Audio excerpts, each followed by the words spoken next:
Kamusta mga ka-recruit? Ngayon ay tuturo ko sa inyo kung paano kumuha ng OFW e-card.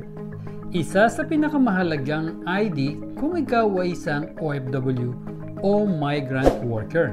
Narito ang ilan sa mga kasagutan kung nahihirapan kayong makakuha ng mga benefits sa OWA para mas mapadali ang pag-submit at pag-apply ng mga benepisyo sa OWA. Siguradong interesado kayo sa mga nabanggit ko, kaya kabayan, panoorin lamang ang video ito.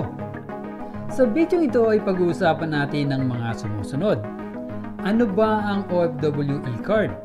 Mga kwalifikasyon at benefits. Paano magpa-renew ng OWA membership? Paano mag-apply sa OFW e-card online?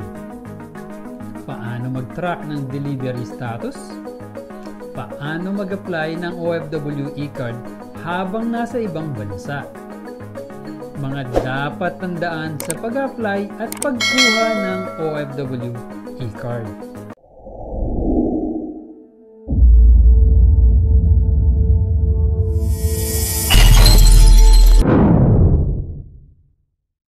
Ano ba ang OFW e-card? Mga kwalifikasyon at benefits. Ang OFW e-card ay isang electronic card na ibinibigay sa mga aktibong miyembro ng OWA, Overseas Workers Welfare Administration. Ginagamit ito bilang membership card at valid ID para sa iba't ibang serbisyo at tulong habang nagtatrabaho sa ibang bansa. Ilang benepisyo ng OFW e-card ay mas mabilis na access sa mga programa ng OWA. Ginagamit ito bilang exit clearance at kinikilala bilang valid government-issued ID. Qualifications. Sino ang pwede mag-apply para sa OFW e-card? Lahat ng returning Filipino worker o balik manggagawa na may aktibong OWA membership. May valid Overseas Employment Certificate, Exemption Number, OEC, a valid passport minimum na 6 months validity. Kung hindi pa tiyak ang validity ng OWA membership mo, maaari mong i-check ito gamit ang OWA mobile app na available sa Google Play at App Store. Mga benepisyo ng OFW e-card. Ang pangunahing layunin ng OFW e-card ay gawing mas madali para sa mga miyembro ang mga programa at serbisyo ng OWA. Sa tulong ng card na ito, ang mga OFW ay makakakuha ng iba't ibang benepisyo tulad ng mabilis na access sa mga programa at serbisyo ng OWA. Ginagamit bilang clearance sa pag-alis ng bansa, entry or exit. Ang pagpapakilala ng digital OWA OFW e-card sa OWA mobile app na nagpapunction katulad ng physical na OFW e-card. Pagtatag ng permanenteng OWA OFW membership number. Pagkilala bilang legitimate government-issued ID. Pagre-renew ng OWA membership. Para makakuha ng OFW e-card, dapat valid ang OWA membership mo nang hindi bababa sa 90 days mula sa petsa ng iyong application. Kung expired na ito, may ilang paraan para makapag-renew. Sa online, i-download ang OWA mobile app para i-renew ang membership gamit ang iyong phone. Kung ikaw ay nasa abroad, pumunta sa pinakamalapit na Polo OWA office sa bansang pinagtatrabahuhan mo.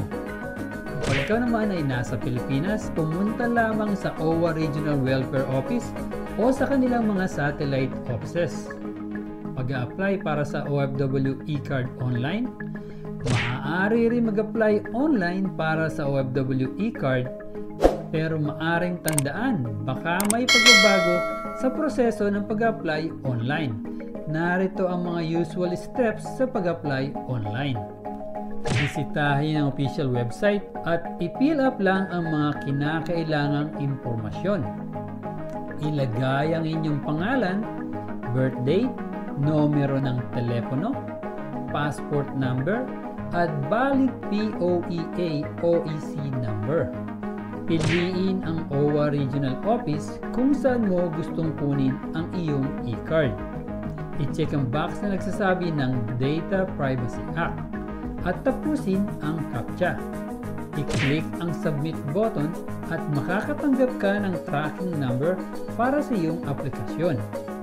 Makakatanggap ka ng notifications sa status ng iyong e-card sa email o Facebook profile name mo. Kapag naaprubahan, kunin ang iyong OFW e-card sa iyong piniling OWA Regional Office. Pag-track ng delivery status.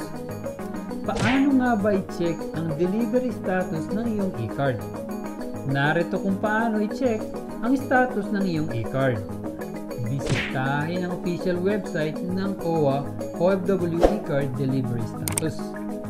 Ilagay ang iyong tracking number o passport number at birth date. I-click ang Submit upang malaman ang status ng iyong OFW e-card. Pag-apply para sa OFW e-card habang nasa ibang bansa. Kung ikaw ay nagtatrabaho pa sa ibang bansa at hindi ka pa makakauwi o makakabalik sa Pilipinas, huwag kang mag-alala kabayan.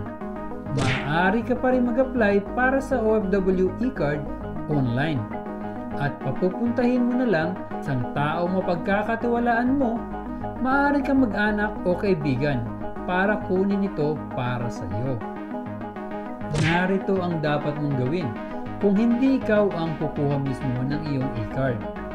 Gumawa ng authorization letter at kopya ng passport information page mo.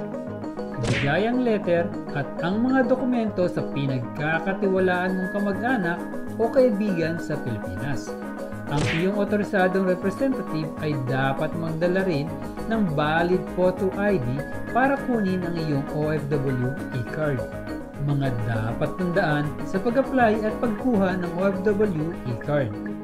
Hindi kinakailangan ang OFW e-card para sa onboarding. Ito ay nagsisilbing identification lamang na ikaw ay isang OWA active member. Hindi basihan ito na ikaw ay isang legal na OFW. Ang OFW e-card ang papalit sana sa OEC, ngunit may bago ng OFW Pass na papalit sa OEC. Pero kakailanganin pa rin kumuha ng OFW e-card dahil ito ang magsisilbing identification mo na ikaw ay isang OWA member at para na rin ikaw ay makakuha ng mga OWA benefits. Maaaring bisitahin ang inyong pinakamalapit na regional office para sa pagkuha ng iyong e-card. Kung isa kang OFW at ayaw mo nang may stress sa pag-apply ng OFW e-card, ang dapat mong gawin ay mag-apply ka habang ikaw ay nasa ibang bansa 1 month bago ka umuwi sa Pilipinas, para kapag andito ka na sa Pilipinas ay hihintay mo na lamang ang iyong e-card. Ayun lamang po mga ka-recruit, sana ay nakatulong ang video ito upang inyong malaman kung bakit napakahalaga ng OFW e-card. Sana ay maging gabay ninyo ang video ito upang kayo ay maging successful na makapag-apply ng OFW e-card at mapadali ang pag-apply ng mga benefits na para sa inyo galing sa OWA. Sa video ito ay pinag-usapan natin ang mga sumusunod. Ano ba ang OFW e-card, mga qualifications at benefits? Paano magpa-renew ng OWA membership? Paano mag-apply sa OFW e-card online? Paano mag-track ng delivery status? Paano mag-apply ng OFW e-card habang nasa ibang bansa? At mga dapat tandaan sa pag-apply at pagkuha ng OFW e-card. Para sa kalaman ng lahat na ang Recruit PH ay may live stream every month na kung saan ay mag-i-enjoy na kayo at magkakaroon pa kayo ng chance na manalo ng 10,000 pesos. Meron itong early birds raffle, isang tanong isang sagot, raffle, at bingo na kung saan ay may jackpot prize na 10,000 pesos.